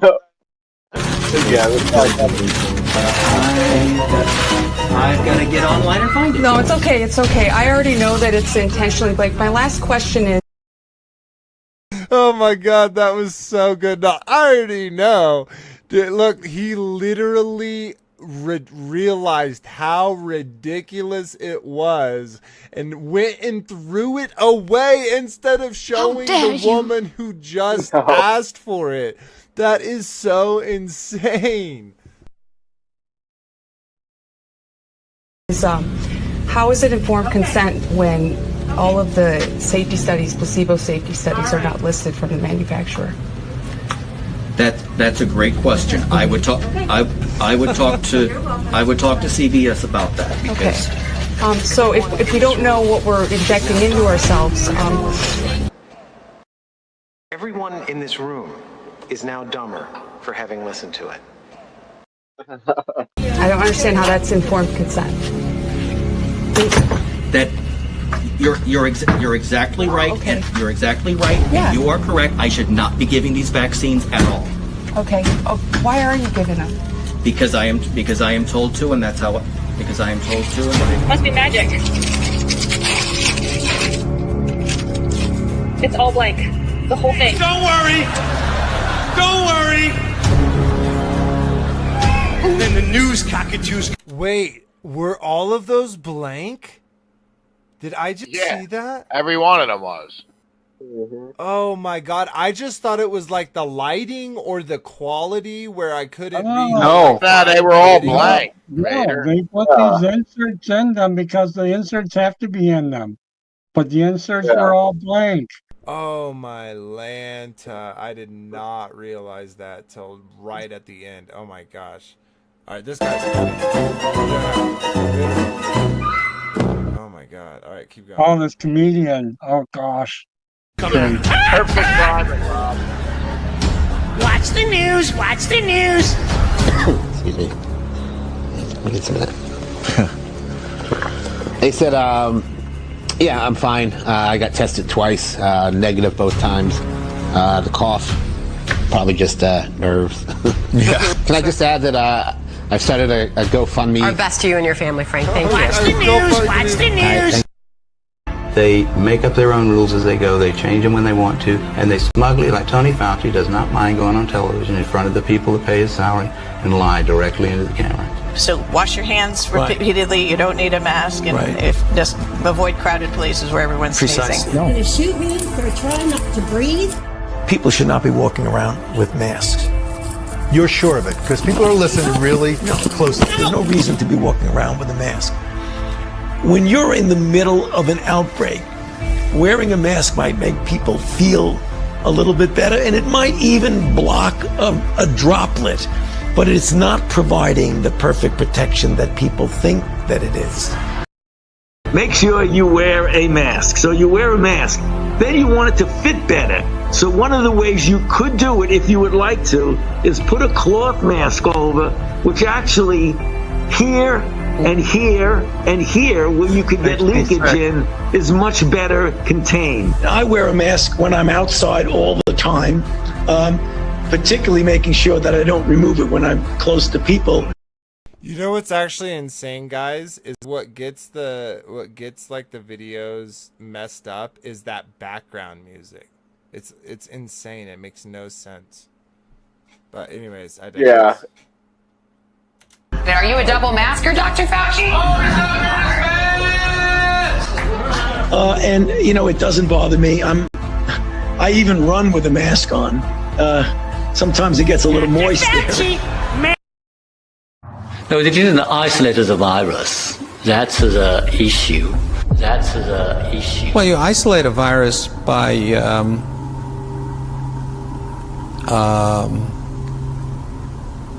Clearly, logic and common sense dictate that if you have not isolated the thing you are looking for, there is no possible way to determine what the thing is made of or what it alone does. You may be interested to know that the prize for providing the proof of isolation and genetic content for SARS-CoV-2 has jackpotted up to €1 million. We make it clear we're not just asking for something maybe where you yourself isolated. We're saying any record of it being isolated anywhere in the world by anyone, and they have nothing. One of these numbers is going to have to get pretty near to zero. How we can get this down to zero? probably one of these numbers is going to have to get pretty near to zero. First, we've got population. The world today has 6.8 billion people. That's headed up to about 9 billion. Now, if we do a really great job on new vaccines, healthcare, reproductive health services, we could lower that by perhaps 10 or 15%. We could lower that. Are these vaccines safe? Well, the FDA, not being pressured, will look hard at that. The vaccine is more dangerous than the coronavirus. If you want to get on an airplane, you have to be vaccinated. If you want to get Social Security, you need to be vaccinated. If you want to get whatever benefits they give, you need to be vaccinated for. And we're just going to pretend we didn't hear that? There is no corona pandemic, but only a PCR test plandemic, fueled by an elaborate psychological operation designed to create a constant state of panic among the world's population. How dare you? This agenda has been long planned. It's ultimately unsuccessful. Precursor was the swine flu some 12 years ago, and it was cooked up by a group of super-rich, psychopathic, and sociopathic people who hate and fear people at the same time, have no empathy, and are driven by the desire to gain full control over all of us, the people of the world.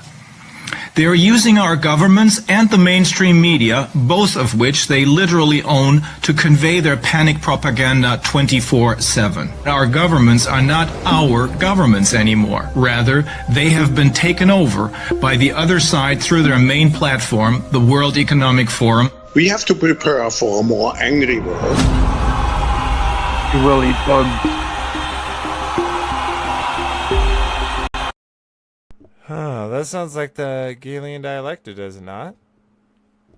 Yeah, I would agree. And how to prepare? It means to take the necessary action. What a weirdo, dude. Like, you know, he's a James Bond villain. You must take the job. It's a great video, Kyle, you found. Yeah, that was awesome, bro. Thanks for sharing. Sweet. Okay, let's look. We got about 13 minutes. All right, what how long is this? You gave a timestamp, didn't you, for these, or no? Yeah, that video's not over. Finish it. That's pretty good. We did finish. No, that one is over. Although, Frankie, in the chat, I can drop it again, though. I left the link to the full documentary. Okay, I'm going to skip Veritas just because they have a globe on their back. In 2003, the Center for Disease Control saw the possibility of a gold strike, and that was the coronavirus outbreak that happened in Asia. They saw that a virus they knew could be easily manipulated was something that was very valuable, and in 2003 they sought to patent it. And they made sure that they controlled the proprietary rights to the disease, to the virus, and to its detection, and all of the measurement of it. We know that Anthony Fauci... Well, is he some type of conspiracy theorist? Obviously, these people coincidentally met each other through living their lavish lifestyles, though living probably thousands of miles away, guys. This is just coincidence. That Ralph Barrett, that the Center for Disease Control, and the laundry list of people who wanted to take credit for inventing coronavirus were at the hub of this story. From 2003 to 2018, they controlled 100% of the cash flow that built the empire around the industrial complex of coronavirus. In 2002, there was a recognition that the coronavirus was seen as an exploitable mechanism for both good and ill.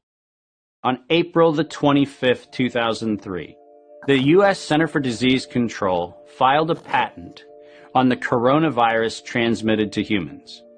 Under 35 U.S. Code Section 101, nature is prohibited from being patented. If it was manufactured, it was a violation of biological and chemical weapons, treaties, and laws. If it was natural, filing a patent on it was illegal. In the spring of 2007, the CDC filed a petition with the Patent Office to keep their application confidential and private. They actually filed patents on not only the virus, but they also filed patents on its detection and a kit to measure it. Because of that CDC patent, you cannot look at the virus, you cannot measure it, you cannot develop a test kit for it, and by ultimately receiving the patents that constrained anyone from using it, they had the means, they had the motive, and most of all, they had the monetary gain from turning coronavirus from a pathogen to profit. So true. And one thing I want to say is people will be like, we'll see they have patents for it, therefore it is real.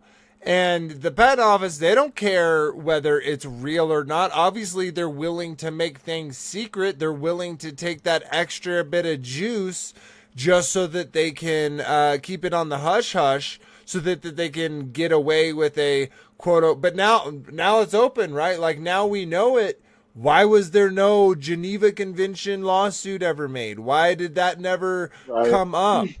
So at the same time, it's... Go ahead. I'm sorry. I was just going to say they had the patent on the testing kit as well. So the only way to quote unquote test for it, they had the patent on that too. So it's like they controlled both sides of it anyway. Mm-hmm. Yeah, no, absolutely. It's preposterous that that it would even be a debatable. Of course, we're going to get the Wikipedia badge of honor, but So, okay, so I want to go through this real quick, but I want, if you're interested in learning more and you're kind of skeptical of the things you heard tonight, I think there's a lot to learn, and I'm not necessarily saying Wikipedia is the place to do it. I'm just giving you kind of some names to look at and information to look into. So, he was renowned for his discoveries of principles of the jabs. Okay, so this man was a quote-unquote scientist of all these different fields.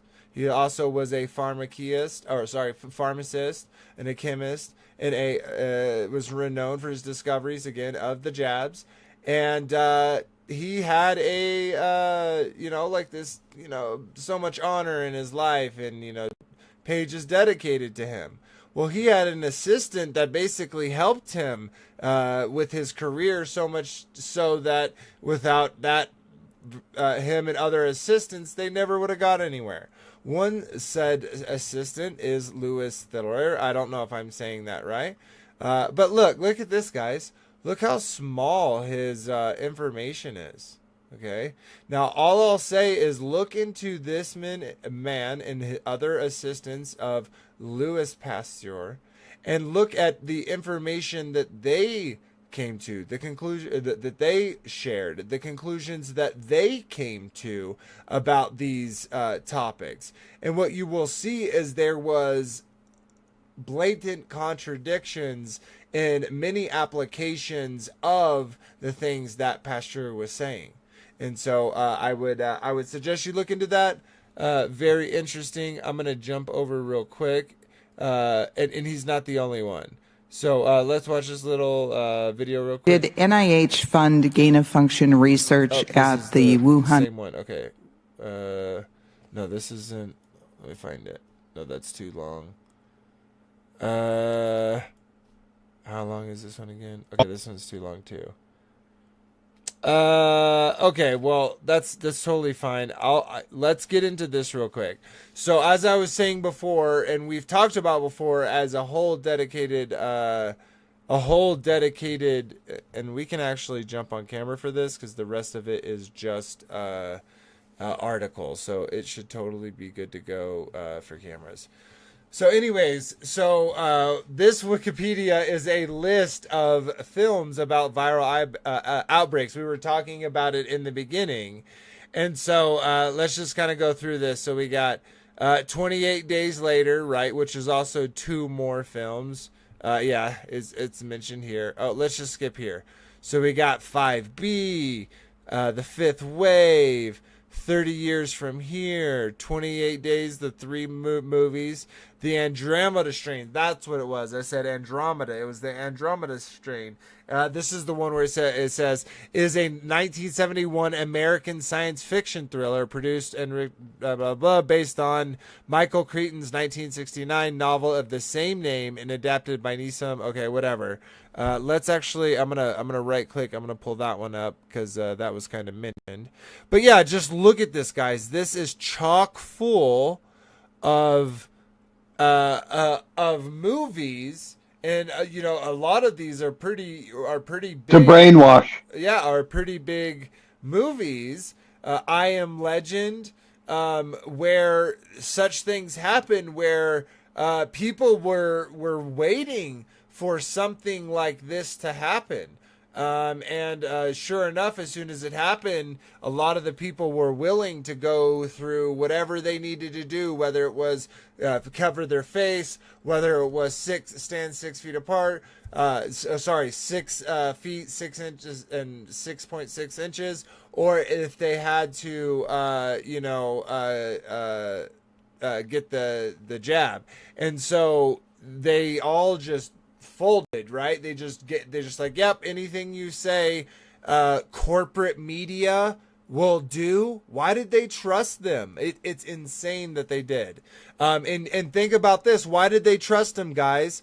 In most of those films, go check it out. Where do you get a lot of information about what's going on in the world at that time? Can anyone guess?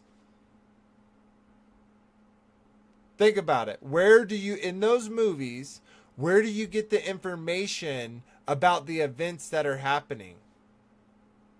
Well, through the TV, the radio, through some news, form of media. Yeah, exactly, right?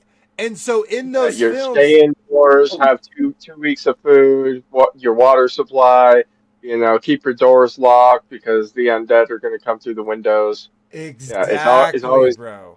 It was programmed in the movies that the people would seek the media, the radio, the government for answers on what to do to stay safe, right?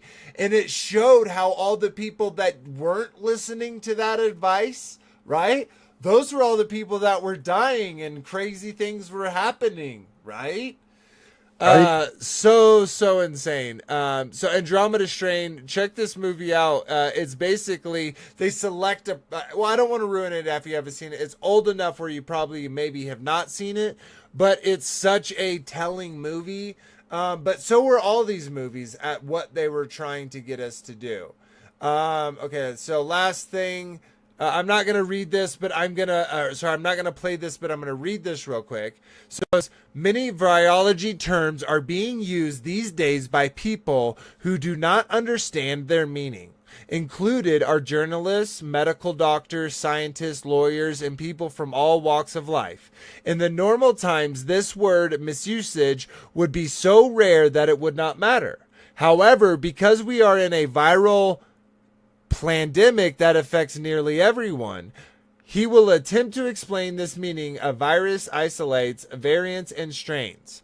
Many of these terms used in virology are ill-defined. They have no universally accepted definitions, and there is no quote-unquote Bible with their correct meanings, as each of us are trained by other virologists. Woo! We hear them using terms in certain contexts, and we copy their usage, whether or not it is correct. I learned many good things from my mentors, but also many things that were wrong. Oh, but you're a PhD, I bet. Nevertheless, certain terms should have specific meanings. I could say Sean being like, yeah, in context. Some of the colleagues will certainly disagree with some of my definitions. Others will agree. Kudos to the latter. Like, kudos if you agree with me. I will also recognize that few will read this post and will have little impact. What a nihilistic boomer. I'm sorry if you're a boomer, guys. If you're mad, you're a boomer. If you're not mad, you're a bloomer. You get what I'm saying? It's just like, woe is me. I'm not going to read anymore. It's just, let me read this last little part. Okay, it says, let's start with the term virus isolate. Because it's the easiest to define. An isolate is the name for a virus that we have isolated from an infected host and propagate in culture. The first isolate of SARS blah blah blah were obtained from patients with pneumonia in Wuhan in late 2019. A small amount of fluid was inserted in their lungs, withdrawn, and placed on the cell in the culture. On cells in the culture. The virus in the fluid reproduced in the cells, and voila, we had the first isolation of the virus. Okay, they cannot prove it's there because the very method that they had to prove whether it was there was owned by them. They had not only the patent for the thing, but the thing to prove it, whether it was there or not. So right. if I had even a minute amount of skepticism, I would see there is something here to be seen. And, lastly, with the new theoretical jab that they created, there is no science, quote unquote, science behind it where they would actually test and observe and see the consequences, right? It was rushed out like we all know it was. They have libraries of medicine that talk about all of these things, guys. And so people will say, well, why would they all believe that in the lie? And it really makes me think of the debate review that we did last night and kind of those conversations that we have. And it's like, well, they have all this information. And I will be the first to say, guys, I do not have a full conceptualization of what all of this means and what it does and all that stuff. But I know from what I've seen and what I have read and the information and the things that I have experienced, that what they're selling me is loaded with BS. It is loaded with lies, misinformation. And they try to say anyone who disagrees with them, they're spreading medical information. Well, again, this is my opinion. I am no doctor. I am illiterate. I am a fool when it comes to the medical industry. These are just my foolish opinions. Anyways, so let's drop this. We will say our goodbyes, kind of our last thoughts, and call it a stream. It was fun. Well, let's jump over to you, Robert. Let's see what you have to say, brother. Hey, that's just a lot of good stuff there. I think definitely part of how we all woke up, if we weren't already awake before 2019. You need it. Oh, sorry. Yeah. And that pendulum swinging back, right? It's so beautiful because so many people are getting a chance to wake up from things that they thought were crazy, that they thought were conspiracy theorists. And they're starting to notice that all these coincidences, the odds of that are a lot less likely than, people get, some force within this world that is trying to kill, steal, and destroy us. It's like weird that anyone would conspire to do something like that. Wait, isn't that somewhere in scripture? Well, sweet. Thanks for joining us, brother. I'm glad that your healing, cleaning process is almost complete, and hope you have a good week coming up. We'll jump over to you, Kyle. What's your thoughts, brother? Yeah, I think we did a decent job covering a lot of it. The parts we didn't get into, I'd like to say inoculation was something that was practiced by alchemists and occultists and people who practiced mysticism in different cultures, and they would typically scratch off scabs of lepers, and they would snort them That was some of the early inoculation methods, and then they got more and more evolved throughout the time. But I would just like to point out that the same figures exist within all of these medical practices. You have all these same people who make this Hippocratic oath to Apollo. It's all founding from, this alchemical research, this sort of mystical, we can, find elixirs for every sort of, ailment that exists. There's ties to the Jesuits involved in it. And, not to mention, they just show you cartoons and tell you it's reality. They never isolated any of these things, and yet they tell you they know it's real, and they know what it looks like. And they show it on the TV. They show you a nice little graphic of a ball with little things coming out. And isn't it interesting that the things they claim, for instance, taking fluid from one person and putting it into another, right? Like into the culture, they could isolate it and reproduce it, right? So they're making that claim that they can do it, even though they own the test to prove whether that's true. But aren't there on medical on the books experiments where they literally have taken people's saliva and snot and injected it into other people, and no one that went through that process got sick, right? Yet we're seeing now they can, and it's so preposterous. And the same thing with the when you're bringing up the occult, right? Isn't it so weird that the double caduceus is on the belt of Baphomet? That there's no, they're telling you exactly what they're about, guys. They're about pharmakia. They're about alchemical processes, and they don't care. They're not even true to that quote unquote art or craft anymore. They're about making the money. They're about treating the symptoms, causing more issues to treat, and it's sick. But yeah, awesome, brother. Any last words? No, that's it, man. Great show. Sweet. All right, let's jump over to you, BV. What's your final thoughts, brother? You guys summed it up pretty much. I just got to say, mad respect for you guys. Research and enjoy your life. That's it. Absolutely. Much love, brother. Thanks for joining us again. Sweet. Let's jump over to you, Frankie B. And what's your thoughts, brother? Yeah, just thank God we made it through it. And we're all protected. We had grace through the whole thing. It's sad that nobody's going to be held accountable for it. But, I just count my blessings every day, and I'm just so thankful that, we have protection from above and from within. So, just hold tight to that.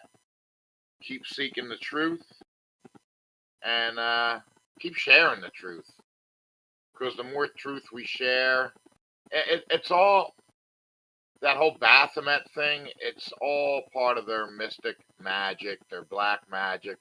Oh, there was in part in that video that I shared, the Olympics, how they portrayed that whole hospital scene in the 2015 Olympics.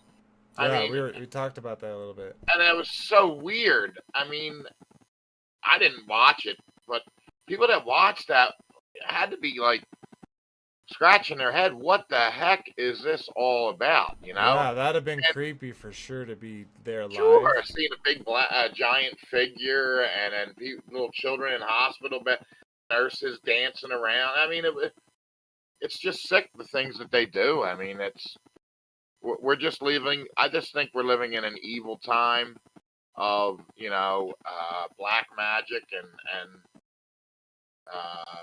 it's sad, but I really do believe that enclosed cosmology breaks the spell of all bad theology and all the lies. So just hold on to the flat earth, hold on to your values, and hold on to God, and that's all we can do. Yeah, and just I want to make one comment to something you said. is even if some people are held accountable for like for all the beer bugs thing, right, and all of that, we know that they would just be scapegoated, right? That they wouldn't actually be the people that made those decisions, gave the commands, whatever you want to call it. And so thankfully we have a righteous Father. And we have the Son of Man, a righteous Messiah, who will be merciful where he's merciful, and he will judge in his wrath where he should, and praise him that he has that. So sweet. Well, thank you all for joining us. I hope y'all enjoyed the topic of the episode. And if you'd like to join the conversation afterward, it's going to be uncensored, where we're not going to have to say things like beer bug and jab. And if you're interested in that, link in the description for the Discord that will welcome you to the site. And then you can jump into North Corner and join us in the conversation. So, I hope y'all enjoyed. Until next time. One last thing. Tomorrow, last reading of the Testament of 12 Patriarchs, the Testament of Benjamin. So, if you're interested in that, that will be at 4 p.m. tomorrow. You should probably already see it. If you're interested, hit that notify button. We'll see. And do you have a part two? You have a time for the part two of that debate from Austin? More than likely, it's going to be next week, next Friday at 11 p.m. Eastern. Okay, so that sounds good. I'll be available. All right, great. Sweet. All right. Well, don't forget, dig deep. Enjoy the song, Dig Deep. Born Out of Time, baby. It's a classic. Yep. Y'all have a great week coming up, and we hope that you have a great time. And until next time, remember that Abba lived you first. Shalom, everybody.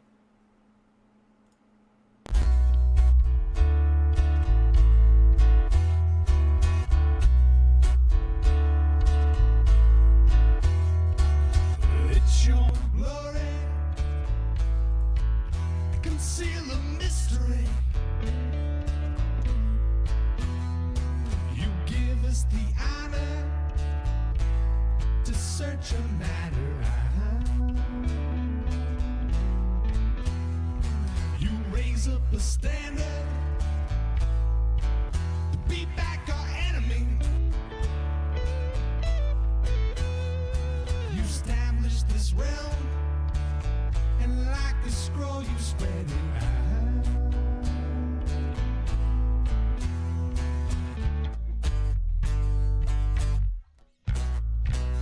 Dig deep, search it out.